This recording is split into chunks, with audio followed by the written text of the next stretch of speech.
How do you handle the pressure of trading, especially when you are on a winning streak? Having your, like as you say before, your work schedule, this should be look like a job. Yeah. Everyone that asks me, hey, I want to be a professional trader. Hey, how long have you been studying? A month. Well, you studied journalism for, I don't know, 2, 3, 4, 5 years. 20 years. A doctor needs 10 years. So I think to be a professional trader, you need years, not months. So that happened to me as well. I am trading for years. And when I'm on a winning streak, I just follow my plan. And of course, what we were talking before, I have a strict money and risks management plan. And with that, taking away the earnings call, of course, you will follow it and you will have no impulsive reactions to the winning streak. Mm-hmm. But in my experience, many newcomers in this industry, when any trade go for the loss, they can hold.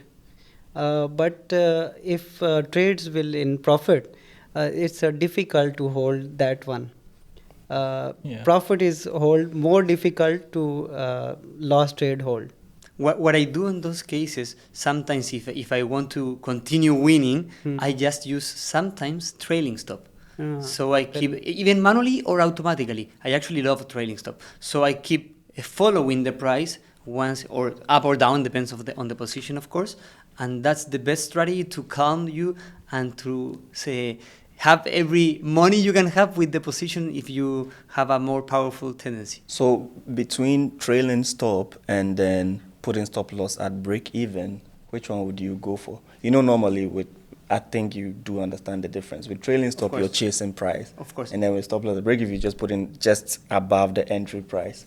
I use more trailing stop. Trailing. So you don't get, let's say, angry when, let's say, price has moved, let's say, 50 pips. You put your trailing stop at 30 pips, it comes to pick you at 25 pips and goes to 100 pips. No, I get no angry because it was a positive trade. So I use the Monty Hall problem, when you have one door, we have 3 doors and you open one and there is a gold and you have a price, like the probabilities of the trade change. So once it passed the break-even spot, I think it's a Monty Hall problem. The probability change, and I'm happy with the trailing stop following the price. And if that happens, it's part of it, and I make a profit, I'm happy. I think that's, for me personally, my own sanity and psychology. I subscribe to the stop loss at break even. This is a very interesting question. Traders are used break evens. Yes. It's a very interesting question because talking about stop losses for professionals is like getting into a rabbit hole. There are those professionals who say they never use the stop loss because it's meant to be hunted. I don't know what you guys think on the use of stop losses. You don't use stop loss? No, personally I do. But I have friends of mine who are professional traders. They don't use stop losses. I have a classic example of a gentleman who was trading during the Brexit and he was buying.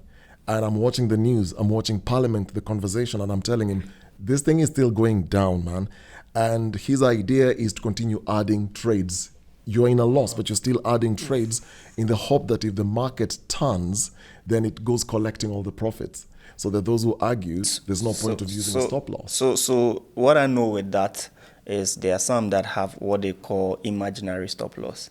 More like it's a stop in their head. It's not as if they can watch their 100,000 go under, but they know like their pain point, they would normally call it. So let's say like they have 100,000. There's a risk to that anyway. Let's say they have 100,000, but for the professionals, I deem it for the fact that they are managing huge millions. So it's almost always hard to just like put a cap in terms of an automated stop. So they would normally think around that area of a region where when price gets to, we should liquidate that position. But for a retail trader, then they like to use that imaginary stop. It's like, okay, I don't want to have my stops line here. So if I am going into a loss of 10,000, it's okay. I can take that pain and then I'll close that position. But the risk there is that if there is a sudden spike, there's always like a two sides to a coin. Of course, we cannot totally abandon the fact that there are sometimes stop hands in the market. But I think it normally would perceive a lot more with people that are heavily trading lower time frame.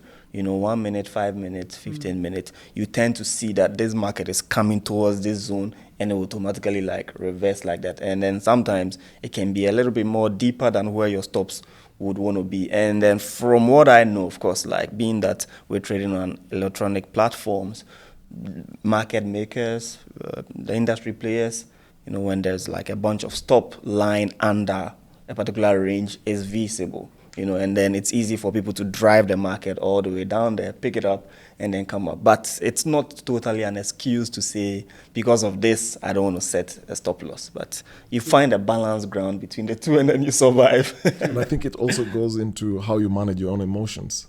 What his style, I can't do that. I can't manage my emotions to hedge and do all that. I'll be in panic mode. Yeah. You too. What is your favorite feature on Exness and how has it helped you with your strategy? This is interesting because one of the things that I've liked, let me back up a bit. So there are times I mentioned I use the court report. So the court report generally gives me sentiment on the non-commercials and their direction, and this is for the long term. So if they're going long on the pound, I know when I go to my charts, I need to look for only buys.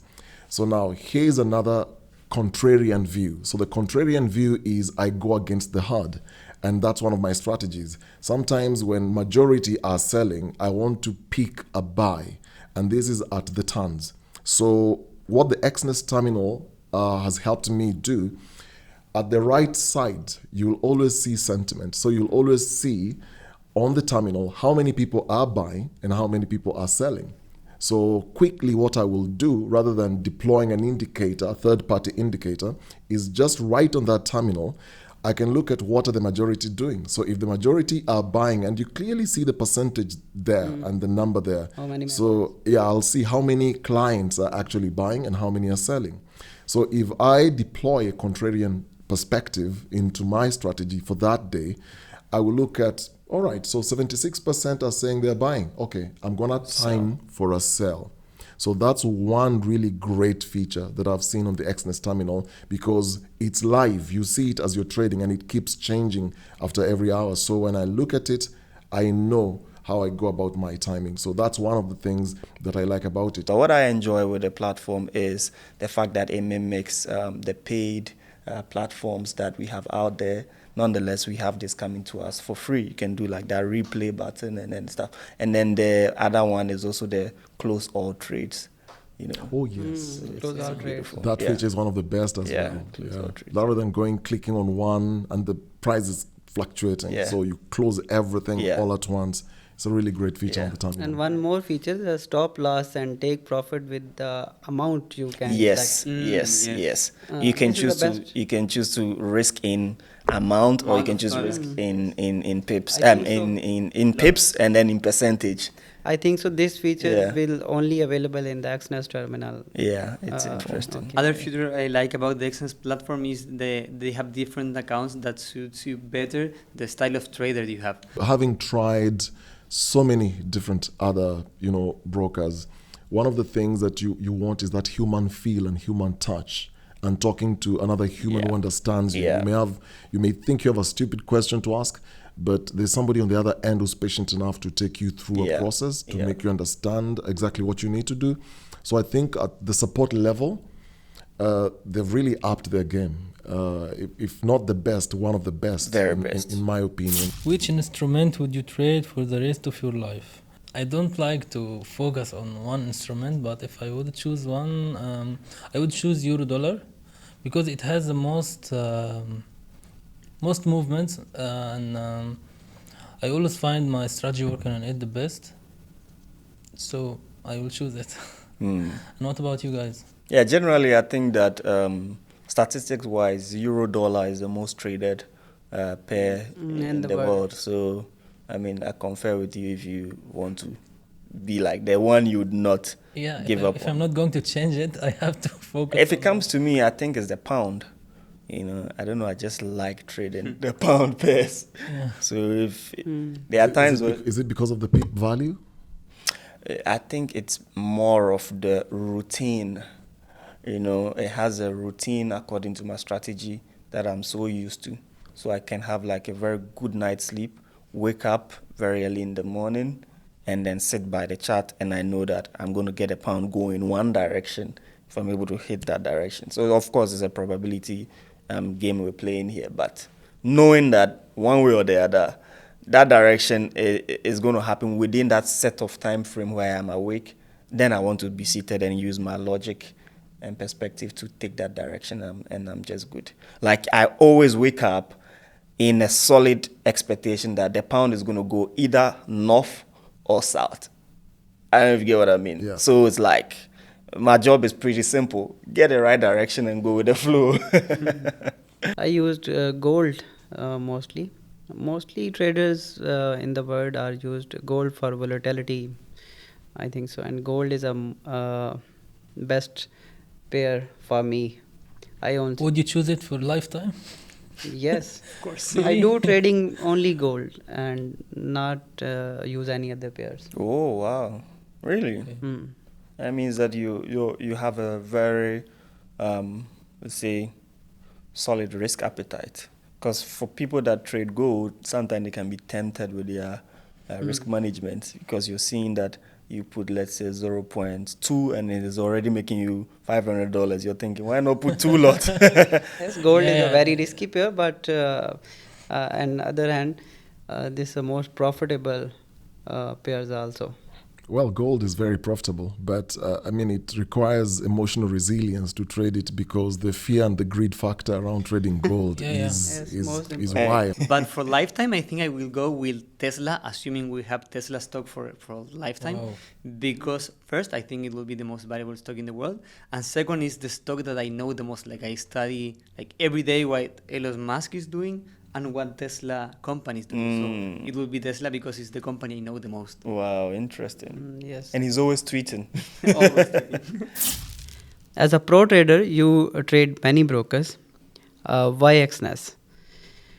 So for me, Exness is the biggest retail brokers in the world and have 4.5 trillion volume size.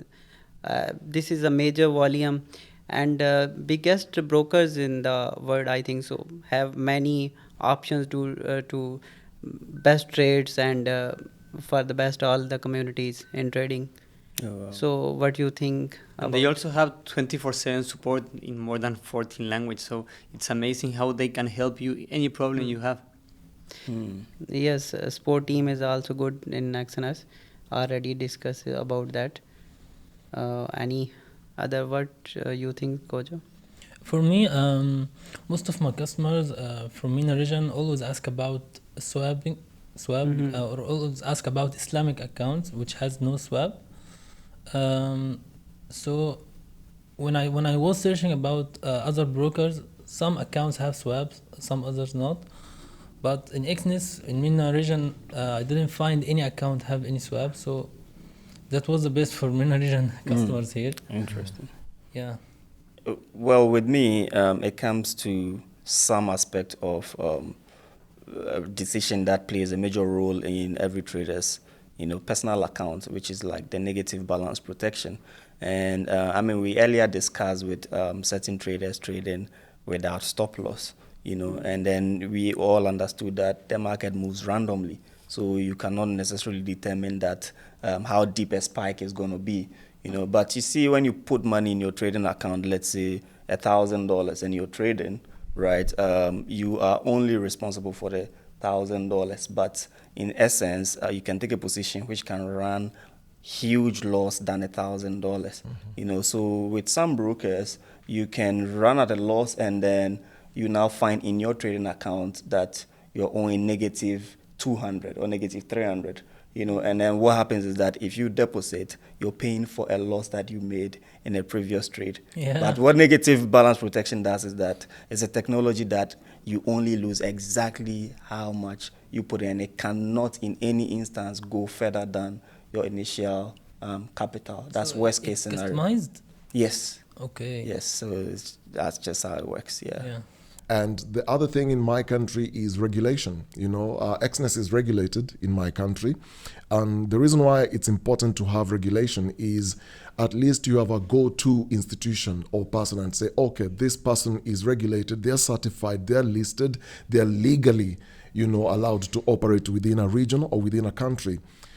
The brokers I'm talking about is where, and I have one in mind where I'm trading, then it went under, I have no recourse. There's no place where I can go to get my money back. There's no place I can go to report. I can't do anything about it. But when you're dealing with, a broker that's regulated, at least legally they're there. So they've gone through all the requirements, all the processes, and you can at least, trust a broker at that level when they're regulated as compared to one that's not regulated. So the regulation part of it, especially in my country, Kenya, really, really good.